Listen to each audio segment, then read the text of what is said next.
Fala galerinha, beleza? Professor Leonardo Nascimento aqui. Queria falar para vocês hoje de um caso clínico que eu atendi aqui no consultório.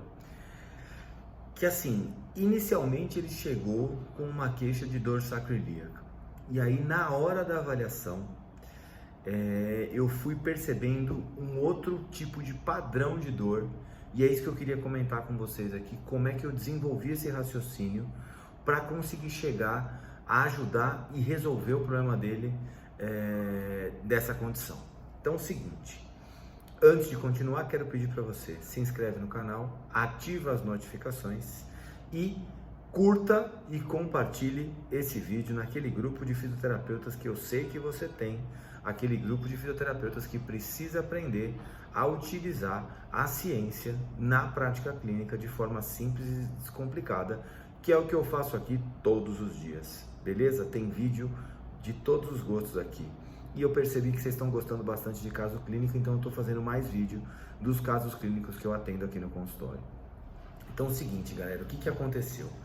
Esse paciente já era meu paciente anterior, já fazia tratamento comigo fazia muito tempo. E aí ele me ligou e fez assim, pô, Leonardo, tô com uma dor aqui na região sacroiliaca, não sei o que, não sei o que, não sei o que, tal. Maravilha. E como ele já tem um certo conhecimento dos padrões de dor, ele já tratou comigo de uma dor lombar crônica que ele tinha, não sei o que, então ele já veio com algumas informações assim que ele já meio que sabia mais ou menos qual era o padrão de dor que ele tinha. E aí quando ele chegou aqui eu comecei a avaliar. Então a primeira coisa, ele fez aquele sinal que a gente chama sinal de Fortin, que ele apontou para a sacroiliaca, né? Então ele chegou e mostrou assim, ó, tá vendo aqui, ó, eu tenho dor aqui, ó, e apontou diretamente para a sacroiliaca. E aí eu falei, bom, sinal de Fortin, um dos testes mais sensíveis que a gente tem para dor sacroiliaca. Maravilha. O que aconteceu? Fui confirmar esse sinal de Fortin com o cluster de Laslett. Cheguei lá, comecei a aplicar o cluster de Laslett e aí, o que aconteceu? No cluster de Laslett eu tive 2 testes positivos na sacroiliaca do lado contrário que ele estava apontando, que ele apontou para a sacroiliaca esquerda, no sinal de Fortin, e no lado que ele apontou da sacroiliaca, tinha só um teste positivo, que era o thrust da coxa. Eu achei muito estranho, não fechou o diagnóstico do cluster de Laslett, e falei assim, bom, então tem um outro possível componente, que é o componente coxo femoral. Fui lá avaliar a coxa femoral, fiz o cluster da coxa femoral também, então fiz o teste de Fabry, fiz o teste de Fadir, fiz a rotação interna e externa, nenhum deu positivo. Achei estranho. Fui lá, falei, vamos ver se é a parte anterior, né? Então vamos testar essa região da virilha, vamos ver como é que tá essa parte anterior.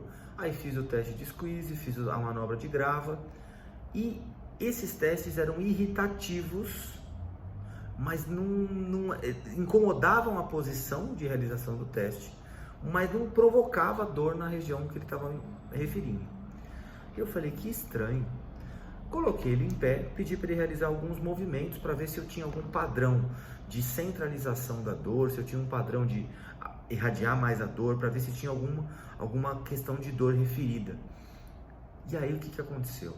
Quando ele fez os movimentos de rotação de tronco, ele falou, ó, quando eu rodo o tronco para o lado esquerdo, não acontece nada. Quando eu rodo o tronco para o lado direito, piora muito a minha dor lá do lado esquerdo na sacroiliaca. Falei, com a rotação de tronco, e aí o que eu fiz? Quando ele falou da rotação de tronco, eu lembrei de um raciocínio que a gente tem dentro da osteopatia, que é uma síndrome que a gente chama de síndrome de Mayne. Essa síndrome de Mayne, ela envolve os ramos perfurantes de T12L1, os ramos sensitivos perfurantes de T12L1. Esses ramos perfurantes, eles saem de T12 e fazem 3 feixes. Então eu vou mostrar para vocês aqui, ó, esses 3 feixes a partir da saída de T12. Então o que a gente tem, ó? Saindo de T12, né? Eu tenho um primeiro ramo que vem para a região anterior, e esse ramo que vem para a região anterior pode gerar dor na região da virilha.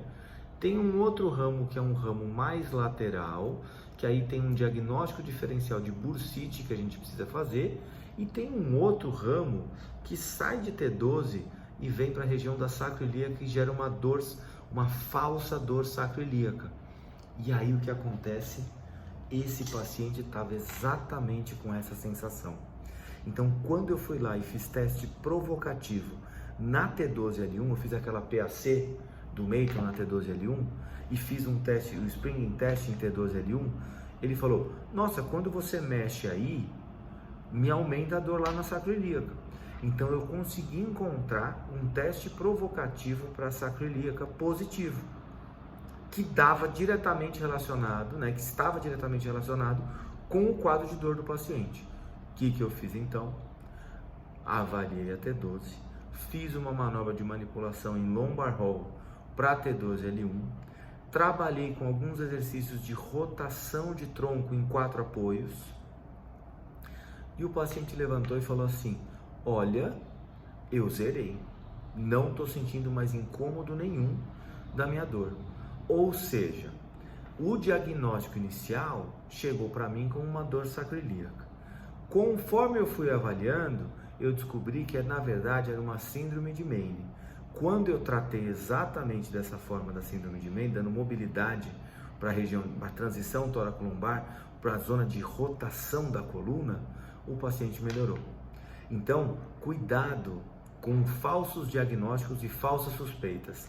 Sempre o exame físico tem que confirmar a sua suspeita. Se o exame físico não confirmar, você precisa continuar fazendo testes, continuar avaliando, até você conseguir descobrir pelos testes provocativos qual é o mecanismo de dor nociceptiva do seu paciente, para então você conseguir fazer um tratamento assertivo e resolutivo para o seu paciente. Maravilha? Espero que vocês tenham gostado. Até a próxima. Valeu!